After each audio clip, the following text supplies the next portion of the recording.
Selamat datang di episode kali ini mengenai ASN Muda, Bangsa Kuat dari Nilai ke Aksi. Di sini kita ngobrol santai tapi bermakna tentang perjalanan kami berlima sebagai CPNS di Kementerian PU. Hari ini kita bahas 4 modul utama Latsar CPNS yang udah kita pelajarin, yaitu wawasan kebangsaan, bela negara, isu kontemporer, dan juga algoritma kebangsaan. Tapi yang kita bahas bukan cuma teori, kita juga bahas soal pengalaman, refleksi, dan juga aksi nyata kita. Bersama aku Yasmin dan narasumber keren kita, Kak Windy, Kak Wulan, Kak Yezi, dan juga Bang Yogi. Halo semuanya. Hai. Oke, kita mulai ya dari fondasi utama Latsar kita, yaitu wawasan kebangsaan. Modul wawasan kebangsaan ini mengajak kita mengenali kembali jati diri bangsa, tapi bukan lewat hafalan, melainkan lewat pemahaman dan juga refleksi. Kesan pesannya gimana ya? Mungkin dari Kak Windy dulu, Kak. Kalau aku sih awalnya aku kira modul ini bakal kaku loh belajarnya. Tapi ternyata kita diajak menyelami empat makna makna empat konsensus dasar bangsa kayak Pancasila, UUD 1945, NKRI, dan Bhinneka Tunggal Ika. Di sini kita juga belajar soal lambang negara, sejarah perjuangan, dan sistem administrasi NKRI. Rasanya kayak diingatkan kembali tentang bahwa kita ini bagian loh dari perjuangan yang panjang. Terus yang menarik itu kita juga diajak refleksi bagaimana nilai-nilai itu hidup dalam tindakan kita sebagai ASN. Misalnya kayak menjaga kerukunan di tempat kerja atau bersikap adil dalam pelayanan publik. Modul ini bikin kita sadar bahwa ASN bukan cuma pelayan birokrasi, tapi penjaga nilai-nilai kebangsaan.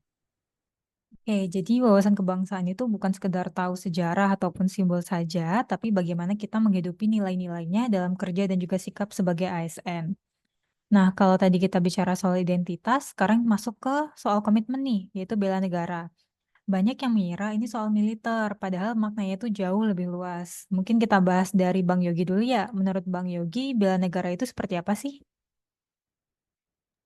Kalau menurut aku ya bela negara itu bukan soal militer, tapi lebih kepada kesiapsiagaan fisik, mental, sosial.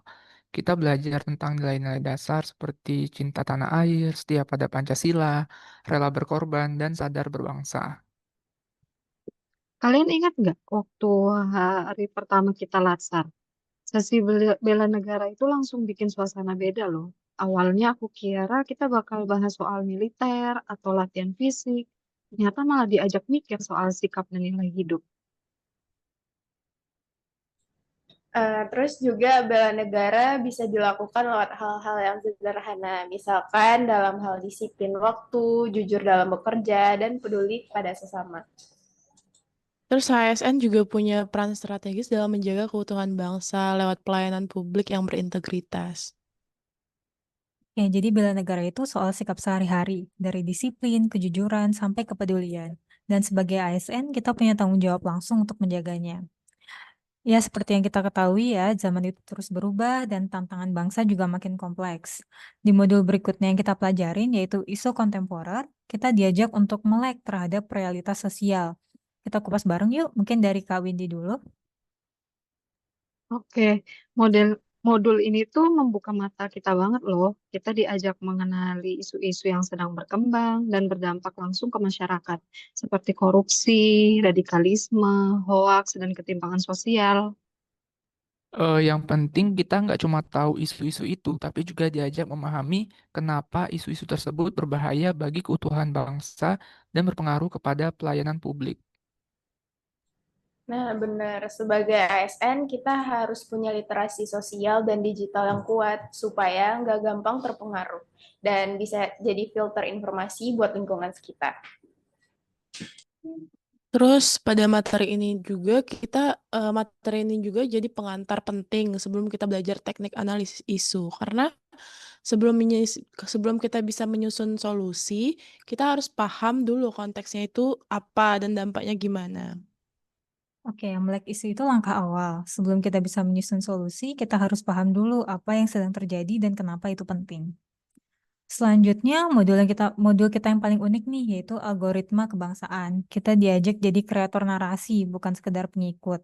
Gimana sih caranya membangun nilai lewat media digital? Mungkin dari Kak Yezi? Konsepnya keren sih, Kak. Kita diajak membangun sistem nilai dari perilaku kebangsaan yang dijalankan lewat konten digital, sikap, dan juga aksi. Nah, juga ada 5 nilai inti, yaitu keadilan, gotong royong, inklusivitas, integritas, dan juga kepeloporan. Seperti kita nih ya, kan ASN muda. Kita tuh harus menjadi garda terdepan untuk menjadi kreator narasi. Kita bisa pakai berbagai macam platform media sosial seperti TikTok, Instagram, YouTube, X untuk menyebarkan konten kebangsaan. Tapi ingat ya, kita bukan menjadi buzzer. Dan kontennya tuh harus menyentuh, relevan, dan mengajak, bukan sekedar indoktrinasi ya. Ya, benar banget, Kak. Algoritma kebangsaan itu soal konsistensi nilai dalam setiap aksi dan konten. ASN muda harus bisa jadi pelopor, bukan cuma penonton. Nah, setelah tahu isu dan nilai, kita masuk ke dapurnya aktualisasi, yaitu teknik analisis isu. Disinilah kita belajar menyusun aksi yang berdampak. Yuk kita bahas prosesnya dari Kak Yezi nih, untuk modul teknik analisis isu itu sejauh ini bagaimana, Kak? Di model ini itu kita belajar bahwa isu itu bukan sekedar keluhan, tapi juga harus diurai secara sistematis. Terus kita juga mulai dari identifikasi isu, bisa dari individu, unit kerja, atau organisasi. Lalu kita pilih pakai teknik APKL atau bisa juga dengan USG. Nah, dan teknik APKL itu singkatan dari aktual, problematik, kehalayakan, dan layak. Sedangkan USG itu urgency, seriousness, dan growth. Keduanya tuh bantu kita buat nyaring isu-isu yang paling relevan dan berdampak di lingkungan kerja kita. Setelah itu kita dalami akar masalahnya pakai fishbone diagram atau five whys supaya solusi kita menyentuh akar, bukan cuma permukaan. Nah, kita juga diajak melakukan environmental scanning melalui observasi langsung, wawancara, analisis dokumen, bahkan survei. Ini bikin kita lebih peka terhadap kondisi nyata yang ada di lapangan. Ya, teknik analisis isu itu alat kita untuk berpikir sistematis dari identifikasi, pemetaan, sampai solusi. Ini yang bikin aktualisasi kita itu relevan dan juga tepat sasaran. Terakhir, kita mau cerita soal sisi paling personal nih dari Latsar Agenda 1, yaitu perjalanan dari formalitas ke rasa kekeluargaan. Karena di balik semua modul, ada proses yang membentuk kita sebagai tim.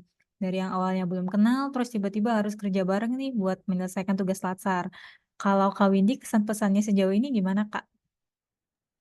Iya, 4 hari ini kan kita bukan cuma belajar tentang modul ya, tapi tentang membentuk cara pandang baru.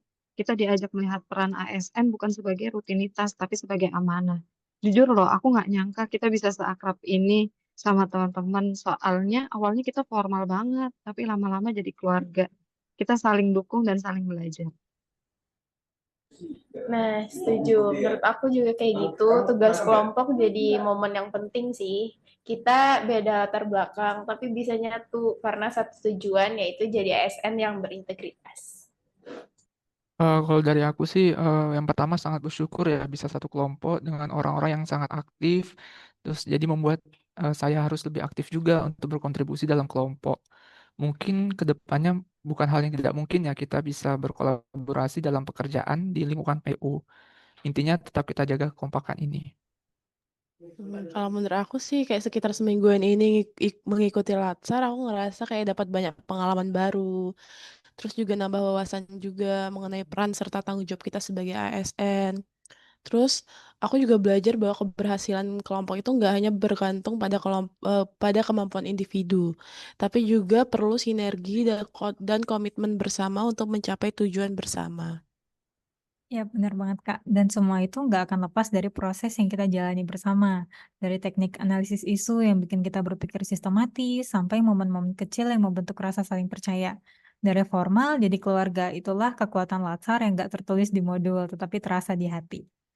Terima kasih sudah mendengarkan PU Bicara episode kali ini. Semoga obrolan kami bisa jadi inspirasi buat ASN muda lainnya yang sedang menapaki jalan pengabdian. Kami percaya perubahan besar dimulai dari langkah kecil yang reflektif dan juga penuh makna. Dari nilai ke aksi, dari teori ke refleksi, dari individu ke kolaborasi. Sampai jumpa di episode berikutnya. Tetap semangat membangun negeri untuk rakyat. Terima kasih. Terima Terima kasih, kasih. Kak. Jadi Bye-bye. semua.